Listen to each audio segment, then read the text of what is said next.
나와 남편 이승진은 ST그룹 차장이다.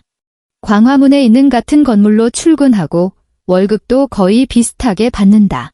하지만 현관문을 들어서는 순간 우리의 인생은 완전히 다른 두 개의 세계로 나뉜다. 회사에서 나는 오할인, 냉철한 판단력과 뛰어난 실행력으로 유명한 마케팅팀 최연소 차장이다.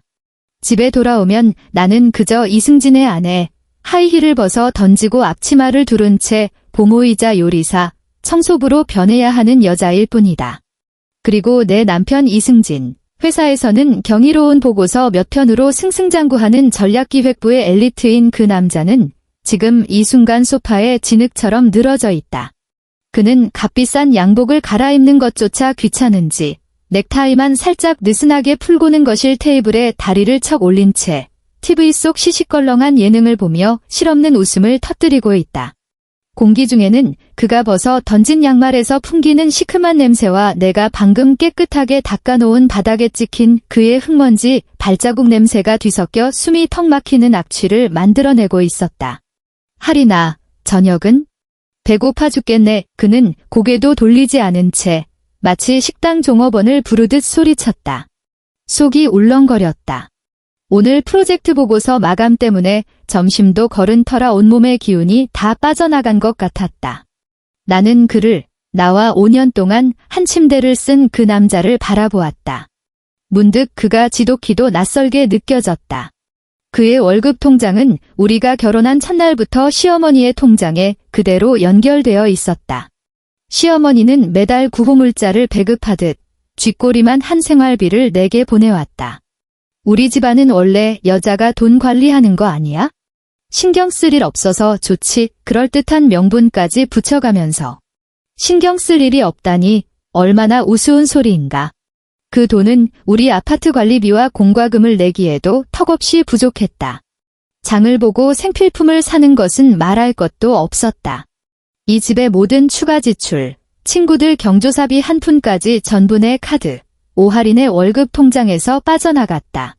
나는 이 집의 100% 가사노동을 책임져야 했을 뿐만 아니라 내 돈을 쏟아부어 이 남자와 이 집의 체면을 유지시켜주고 있었다. 나를 더 숨막히게 하는 것은 송두리째 지워진 내 공로였다. 솔직히 말해 이승진의 능력은 지극히 평범했다. 그의 모든 결정적인 승진과 회의에서 받았던 모든 박수갈채는 전부 내 덕분이었다. 그가 텅 빈 PPT 화면을 보며 머리를 쥐어뜯고 있을 때 밤을 새워가며 데이터를 분석하고 기획의 뼈대를 세우고 도표를 디자인해준 사람이 바로 나였다. 그가 상사의 날카로운 질문에 말문이 막혔을 때 완벽한 Q&A 답변을 미리 준비해준 사람도 나였다. 그를 빛나게 했던 그 모든 기획안의 원본 파일들은 작성자 오할인이라는 서명이 찍힌 채 내 개인 컴퓨터에 고스란히 잠들어 있었다. 그런데 그는 단 한 번도 누구 앞에서도 그 사실을 인정한 적이 없었다. 회사에서는 타고난 전략가였고 가족들 앞에서는 혼자서 집안을 일으킨 훌륭한 아들이었다. 시어머니는 심지어 내 손을 잡고는 간곡한 목소리로 이렇게 말하곤 했다. 우리 승진이가 이렇게 잘 나가니 얼마나 힘들겠어.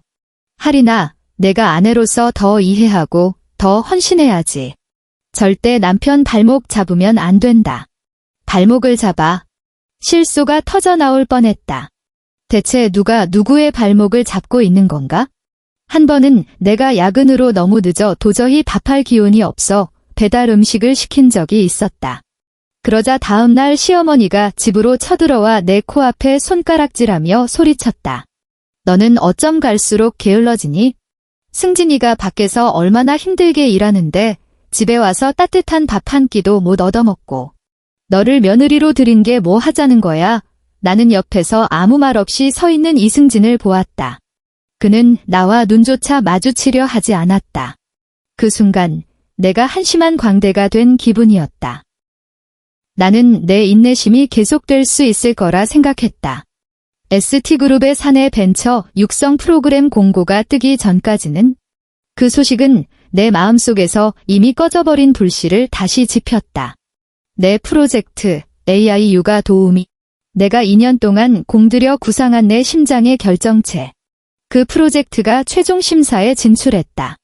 이건 단순한 프로젝트가 아니었다.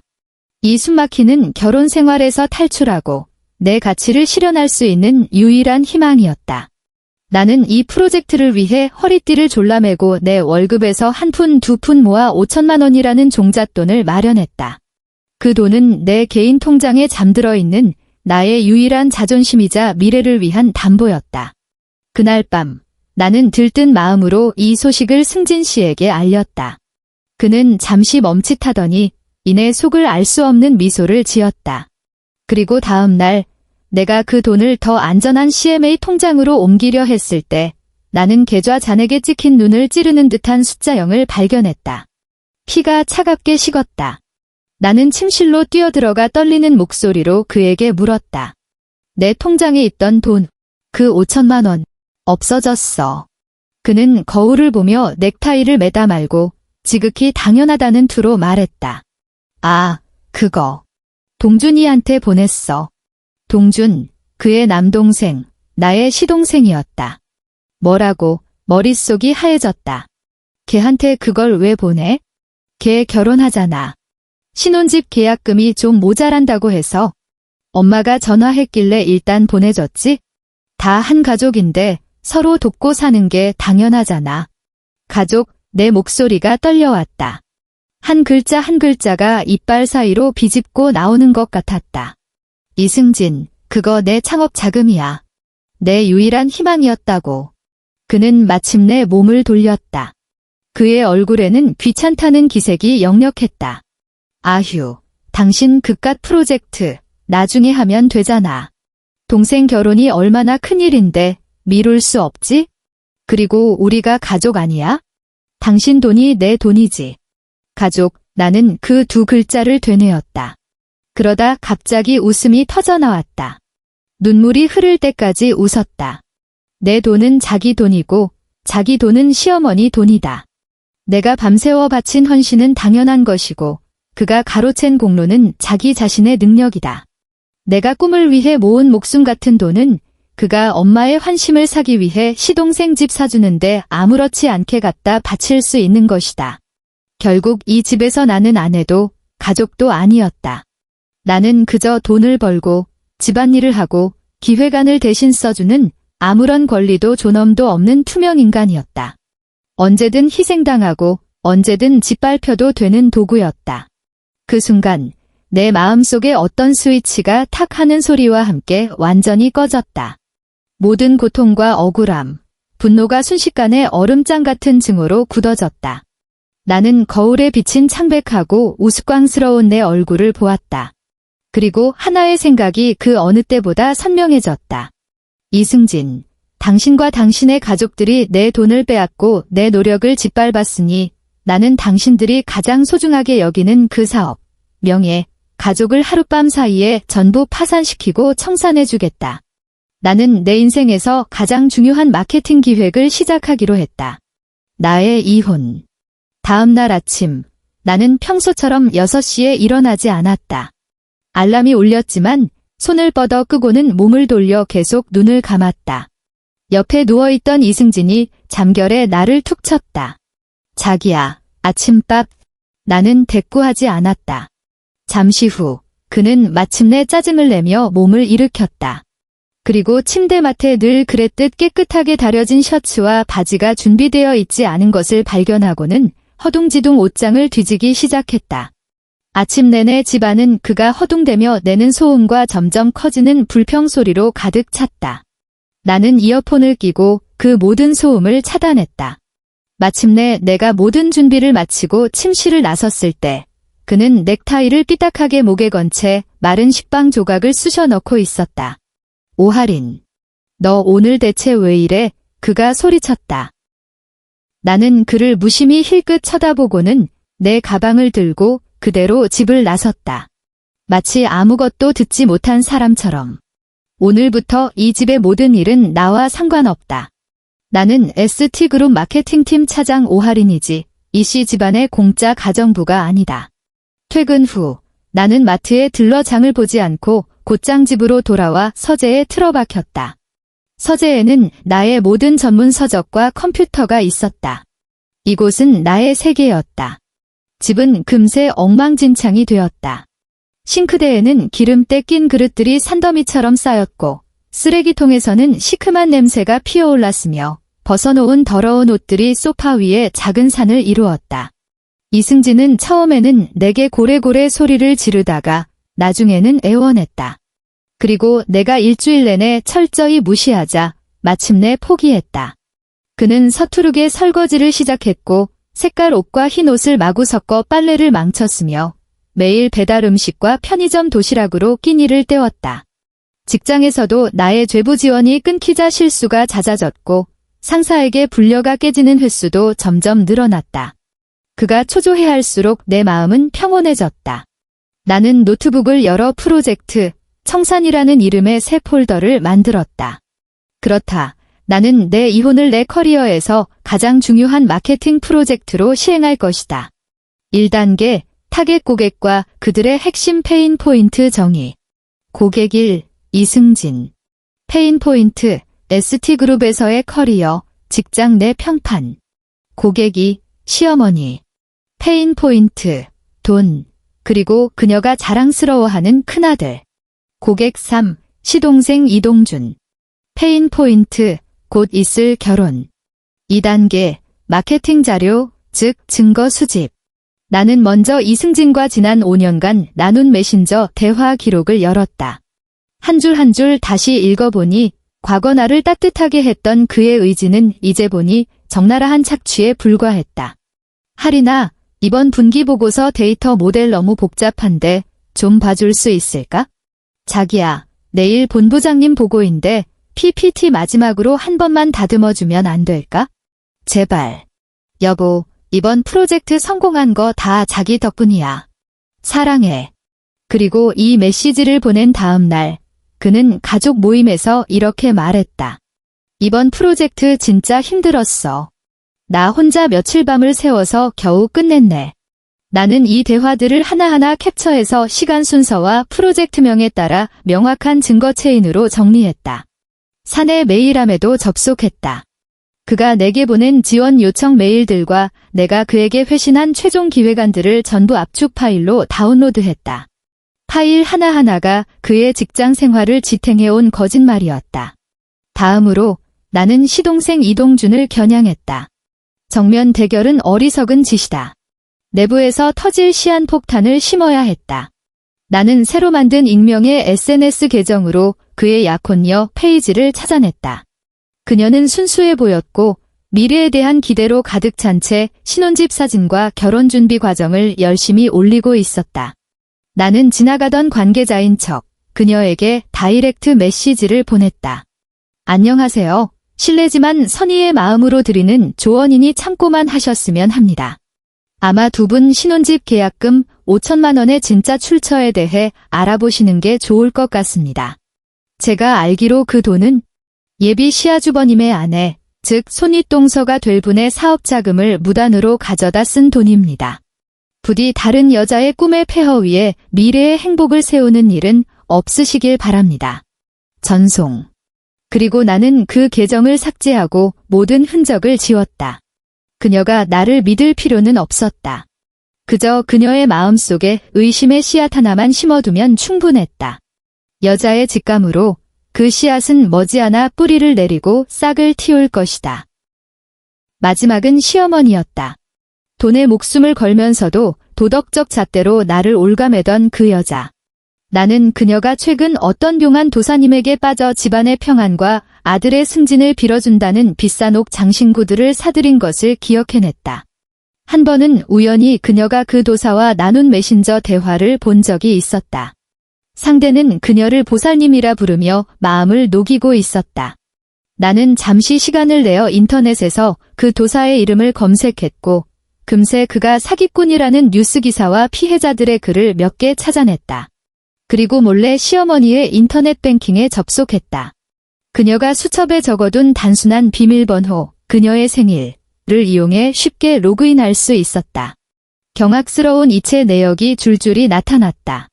총액은 수천만 원에 달했다. 나는 이 모든 것을 캡처해서 저장했다. 모든 마케팅 자료가 준비되었다. 이제 가장 적절한 제품 발표회의 타이밍만 기다리면 되었다. 나의 복수는 히스테릭한 싸움이 아니라 철저히 계산된 치명적인 비즈니스 프레젠테이션이 될 것이다. 기회는 생각보다 빨리 찾아왔다. 이승진이 담당하던 해외 자본과의 합작 프로젝트가 최종 단계에 접어들어 그룹 회장에게 직접 보고해야 하는 상황이 온 것이다. 그 프로젝트의 난이도와 중요성은 그가 이제껏 다뤄온 그 어떤 것과도 비교할 수 없었다. 과거 같았으면 내가 가장 바빴을 시기였고 그를 위해 모든 것을 해결해줬을 것이다. 하지만 이제 나는 차가운 방관자일 뿐이었다. 일주일 내내 이승진은 붕괴 직전이었다. 그는 머리 없는 파리처럼 매일 밤늦게까지 서재불을 켜놓고 뒤죽박죽인 데이터와 자료 더미 앞에서 한숨만 내쉬었다. 그는 몇 번이고 내 방으로 뛰어들어와 거의 무릎을 꿇다시피 애원했다. 하리나, 제발 이번 한 번만, 마지막으로 한 번만 도와줘. 이 프로젝트 나한테 정말 중요해. 이거 망치면 내 커리어는 끝장이야. 그는 핏발선 눈으로 내 팔을 붙잡았다. 나는 아무런 감정의 동요 없이 내 팔을 빼냈다. 내 목소리에는 한치의 파동도 없었다. 미안하지만 나도 요즘 바빠. 내 창업 프로젝트 준비해야 하거든. 당신 일은 당신이 알아서 해. 당신이 무슨 창업 프로젝트? 돈은 이미. 그는 말을 멈추고는 죄책감과 당혹감이 뒤섞인 표정을 지었다. 나는 그를 차갑게 바라보며 말했다. 그건 내 일이지. 그는 마침내 내 냉담함에 격분하여 나를 냉혈하니니, 무정하다느니, 죽어가는 사람을 보고도 못 본 척한다느니 온갖 욕을 퍼붓기 시작했다. 나는 그저 방문을 닫아 그의 포효를 차단했다. 당신이 내 꿈을 짓밟았을 때 단 한순간이라도 마음이 약해진 적 있었던가? 보고회 전날 밤, 나는 때가 왔음을 직감했다. 이승진은 여전히 거실에서 갇힌 짐승처럼 서성거리며 구멍투성이인 보고서 내용을 외우려 중얼거리고 있었다. 나는 서재에서 내 회사 메일을 열었다. 나는 새 메일을 작성했다. 수신인에는 전략기획부 전체 그룹 메일을 선택했다. 그리고 회사 주소록에서 그룹 고위 임원 몇 명의 이메일 주소를 신중하게 골라 참조 명단에 추가했다. 그 중에는 엄격하고 부정을 혐오하기로 유명한 감사부장도 포함되어 있었다. 메일 제목은 한참을 고민한 끝에 이렇게 적었다. 자료보관 격대 프로젝트 기획안 원작자 백업. 평범한 사내 자료 정리처럼 보이는 제목이었다. 그리고 나는 미리 준비해둔 압축 파일을 첨부 파일로 끌어왔다. 그 안에는 지난 5년간 이승진이 스타 프로젝트라며 명성을 얻는 데 사용한 모든 기획안의 원본 파일, 데이터 모델, PPT 초안이 들어있었다. 모든 파일의 속성, 만든 이 항목에는 똑같은 이름이 선명하게 적혀 있었다. 오할인. 내 손가락이 보내기 버튼 위에서 떨렸다. 심장이 가슴속에서 미친 듯이 뛰었다. 이것은 충동이 아니었다. 이것은 선고였다. 나는 심호흡을 하고 눈을 감았다. 그리고 힘껏 버튼을 눌렀다. 컴퓨터 화면에 메일이 성공적으로 발송되었습니다라는 알림이 떴다. 그 순간 내가 들은 것은 마우스 클릭 소리가 아니었다. 이승진의 거짓되고 화려했던 커리어가 와르르 무너져 내리는 소리였다. 다음 날 나는 반차를 냈다. 회사에 가지 않았다. 그 거대한 사회적 매장의 현장을 직접 목격하고 싶지는 않았다. 하지만 상상할 수는 있었다. 회의 시작 전 전략기획부 동료들이 호기심에 그 메일을 열어보고는 경악하는 얼굴을, 이승진이 연단에 서서 조잡한 보고서를 더듬더듬 읽을 때 진실을 알아버린 청중들이 보내는 의미심장한 눈빛을, 회장님이 그 보고서를 보고 이어서 그 메일을 떠올렸을 때 얼굴에 서리는 불호령을. 오후 2시, 내 휴대폰이 미친 듯이 진동하기 시작했다. 회사에서 그나마 가깝게 지내던 동료가 보낸 메시지였다. 하린 씨. 세상에, 오늘 전략기획부 완전 피바다였어요. 이승진 차장님 보고 회장님한테 그 자리에서 박살났어요. 능력도 안 되면서 윗사람 속였다고. 감사팀에서 조사 들어간대요. 대박, 그 메일 하린 씨가 보낸 거예요? 진짜? 너무 충격적이에요. 그 프로젝트들 다 하린 씨가 한 거였다니. 나는 그 메시지들을 평온하게 바라보며 답장하지 않았다. 커피를 한 모금 마시며 창밖의 분주한 거리를 보았다. 마음에는 아무런 파문도 일지 않았다. 바로 그때 휴대폰 벨소리가 날카롭게 울렸다. 이승진이었다. 받지 않았다.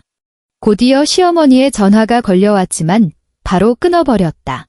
세상이 순간 고요해진 것 같았다. 얼마 지나지 않아 문밖에서 문을 미친 듯이 두드리는 소리와 함께 이승진의 악에 바친 고함이 들려왔다. 무시했다. 그러다 그의 휴대폰이 울렸다. 두꺼운 문 너머로 그가 전화를 받는 목소리가 분노에서 순식간에 경악으로 바뀌는 것을 어렴풋이 들을 수 있었다. 뭐? 엄마. 걔네가 집에 쳐들어왔다고? 어떻게 안 거야? 나는 웃었다. 나의 두 번째 폭탄도 정확한 시간에 터진 것이다. 나의 고통 위에 세워지려던 시동생의 연약한 결혼도 이제 막을 내릴 시간이었다. 밤늦게 이승진이 마침내 비상 열쇠로 문을 열고 뛰어들어왔을 때 그는 완전히 무너진 야수 같았다. 두 눈은 시뻘겋게 충혈되었고 온몸에서 절망적인 기운이 풍겼다. 그가 나를 보는 눈빛에는 더 이상 단순한 분노가 아니었다. 그것은 자신이 대체 어떤 사람을 건드렸는지 마침내 깨달은 자의 뼛속까지 파고드는 공포였다. 얘기 좀 하죠. 나는 마치 회의 시작을 알리듯 차분한 목소리로 말했다. 장소는 시댁, 한때 나를 지독히도 억눌렀던 그곳으로 정했다. 거실에는 사람들이 가득했다. 시어머니의 눈은 썩은 호두처럼 퉁퉁 부어 있었고 나를 보자마자 달려들어 머리채라도 잡을 기세였지만 시동생 이동준이 막아섰다. 시동생은 방금 파혼한 전 약혼녀의 가족들과 한바탕 난리를 치르고 난 뒤라 집안은 엉망이었고 공기 중에는 아직도 싸움의 열기가 남아있었다. 이승진은 넋이 나간 목각인형처럼 소파 구석에 멍하니 앉아 있었다. 이 악독한 년. 너 대체 뭘 어쩌자는 거야? 시어머니가 먼저 날카로운 목소리로 포문을 열었다. 내가 승진이 앞길을 망쳐놓고 동준이 결혼까지 파탄을 내? 우리 이씨 집안이 무슨 죄를 져서 너 같은 상년을 며느리로 들였는지. 나는 그녀의 저주를 무시하고 가방에서 태블릿 PC를 꺼냈다. 화면을 켜서 시어머니 쪽으로 돌렸다. 어머니, 나는 차분하게 입을 열었다. 내 입에서 나온 그 호칭은 지독한 아이러니를 담고 있었다. 일단 욕부터 하지 마시고 이것부터 보시죠. 화면에는 그녀가 그 용한 도사에게 보낸 이체 내역과 그 도사가 사기 혐의로 구속되었다는 뉴스 캡처 화면이 떠 있었다. 어머니는 늘 제가 돈을 헤프게 쓴다고 배달 음식 한 번 시키면 집안 말아먹는 년이라고 하셨죠. 그럼 이 합계 3천만 원이 넘는 이체 내역은 뭘 사신 건지 설명 좀 해주시겠어요? 승진이 승진시켜주고 동준이 부자 되게 해주는 정험한 옥이라도 사신 건가요? 시어머니의 얼굴이 순식간에 잿빛으로 변했다. 입술을 파르르 떨며 한마디도 하지 못했다. 자신이 몰래 저지른 짓을 내가 이렇게 샅샅이 알고 있을 거라고는 꿈에도 생각 못했을 것이다. 거실은 죽음 같은 정적에 휩싸였다. 나는 태블릿을 거두고 이승진에게로 시선을 돌렸다. 이제 우리 차례네요, 승진 씨. 그가 번쩍 고개를 들었다. 눈빛에는 경계와 공포가 가득했다. 그는 내가 그 업무 메일들을 꺼내 가족들 앞에서 다시 한번 자신을 망신 주리라 생각한 모양이었다. 아니, 그건 너무 저급한 방식이다. 그 메일들은 회사를 상대하기 위한 것, 그가 영원히 재기하지 못하게 만들 마지막 무기였다. 이들을 상대하는 데는 더 직접적이고 더 고통스러운 방법이 있었다. 오늘 제가 여기 온 건 싸우기 위해서가 아닙니다. 통보하러 온 겁니다. 제 변호사가 이미 당신에게 정식으로 내용 증명을 발송했습니다. 나는 가방에서 또 다른 서류를 꺼내 테이블 위에 가볍게 올려놓고 그의 앞으로 밀었다. 이게 뭐야? 그가 떨리는 목소리로 물었다. 우리 이혼 재산 분할에 대한 제안서, 그리고 손해배상 청구 목록입니다. 나는 또렷하게 말했다. 현행법상 혼인 기간 중 일방이 상대방의 커리어에 중대한 기여를 한 경우 이혼 시 이를 무형자산으로 간주하여 분할 청구가 가능합니다. 제 변호인단이 업계 최고의 헤드헌터 및 프로젝트 가치 평가 전문가들과 함께 지난 5년간 제가 당신을 위해 대피를 하고 그로 인해 당신이 승진과 성과급을 받게 된 모든 프로젝트에 대한 지식재산권 가치 평가를 진행했습니다. 나는 잠시 말을 멈추고 점점 더 공포에 질려가는 그의 얼굴을 보며 한 글자 한 글자 힘주어 그 숫자를 발표했다. 평가 총액은 3억 2천만 원입니다. 쿵 하는 소리와 함께 이승진의 머릿속이 폭발한 듯 했다. 그는 소파에 흐물흐물 무너지며 새하얗게 질렸다. 시어머니는 짧은 비명을 지르며 까무러칠 뻔했다. 너 이건 협박이야. 그녀가 나를 향해 손가락질했다. 손가락이 가을바람에 날리는 낙엽처럼 떨렸다.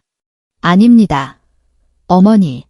협박이 아니라 제가 받아야 할 돈을 정산하는 겁니다. 나는 냉정하게 그녀의 말을 정정했다. 이승진 씨에게는 두 가지 선택지가 있습니다. 첫째, 제 이혼 조건에 동의하는 겁니다. 이 아파트는 제 명의로 하고 혼인 기간 중 발생한 모든 빚은 당신이 책임지세요. 당신은 빈손으로 나가고 공개적으로 제게 사과해야 합니다. 둘째, 거부하는 겁니다. 그럼 제 변호사는 즉시 ST그룹 감사팀과 대한민국 주요 경제지에 당신의 업무상 배임, 경력 사기 혐의에 대한 모든 증거를 제출할 겁니다. 그리고 이 3억 2천만 원의 지식재산권 손해배상 청구 소송을 정식으로 제기할 거고요. 나는 그를 바라보며 마지막 일격을 날렸다. 승진 씨, 직접 선택하세요. 직장 하나 잃고 마지막 체면이라도 지킬 건지 아니면 사회에서 매장당하고 막대한 빚을 진 채 감옥까지 갈 건지. 감옥이라는 두 글자는 그들의 마지막 심리적 방어선을 꿰뚫는 바늘이 되었다. 줄곧 침묵하던 시동생이 갑자기 벌떡 일어나 이승진을 향해 소리쳤다. 형. 다 형 때문이야. 형이 형수님 돈에 손만 안 댔어도 일이 이렇게까지 되진 않았잖아. 시어머니도 정신을 차렸는지 이제 유일하게 지키고 싶은 것은 큰아들뿐이었다. 그녀는 즉시 총구를 돌려 시동생을 저주하기 시작했다. 내가 할 소리야?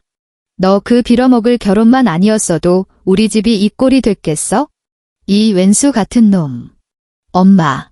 어떻게 그렇게 말해? 나 제일 예뻐한 게 엄마잖아. 이제 와서 문제 생기니까 나만 내쳐? 그렇게 한 가족이라던 사람들은 거대한 이익과 공포 앞에서 순식간에 무너져 내렸다. 그들은 서로를 비난하고 저주하며 모든 잘못을 상대에게 떠넘기기 시작했다. 그 모습은 그 어떤 막장 드라마보다도 더 흥미진진했다. 나는 그 난장판을 조용히 바라보았다. 마음은 잔잔한 호수 같았다. 나는 그저 자리에서 일어나 온매무새를 가다듬었다.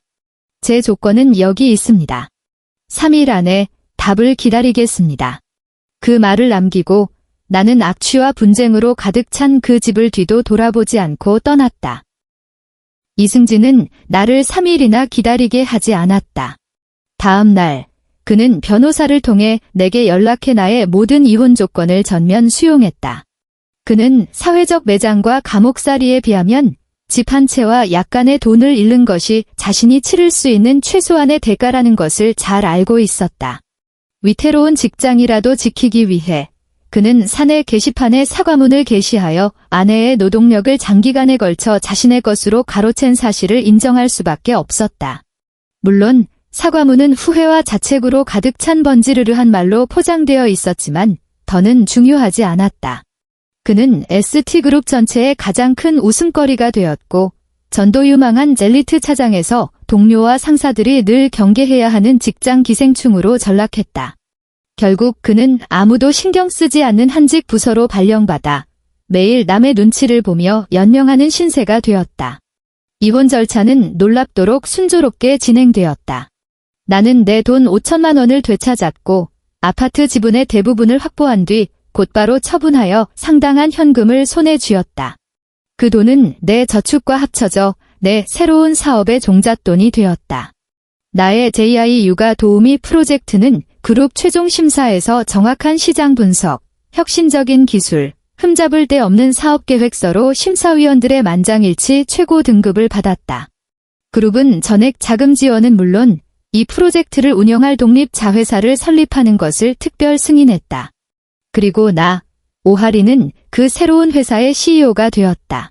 나중에 나는 이씨 집안의 뒷이야기를 간간히 전해 들었다. 시어머니는 그 도사에게 거의 모든 노후 자금을 사기당한 데다 두 아들마저 원수가 된 것에 큰 충격을 받아 몸과 정신이 모두 무너져 내렸다고 했다.